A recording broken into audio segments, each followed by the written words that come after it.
সুপ্রিয় ভাই ও বন্ধুরা, সবার প্রতি রইল সালাম ও শুভেচ্ছা। আসসালামু আলাইকুম। আমরা আছি কিশোরগঞ্জ উপজেলার নিকলি হাওরে। নিকলি হাওরের ইতিহাস আছে। কিশোরগঞ্জ জেলার একটি উপজেলার নাম নিকলি এবং এই উপজেলার নামেই নিকলি হাওরের নামকরণ করা হয়েছে।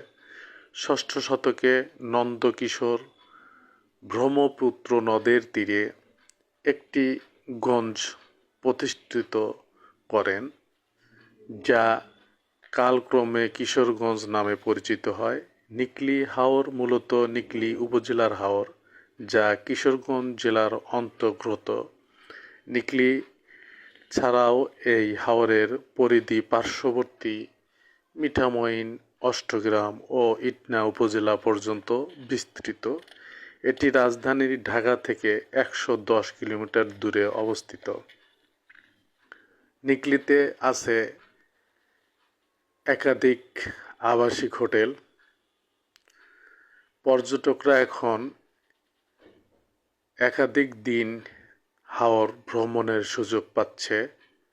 বর্ষায় এই হাওরে যখন পানি দ্বারা পূর্ণ হয়, তখন ব্যাপক হারে পর্যটক বৃদ্ধি পায়। ধন্যবাদ। খোদা হাফেজ।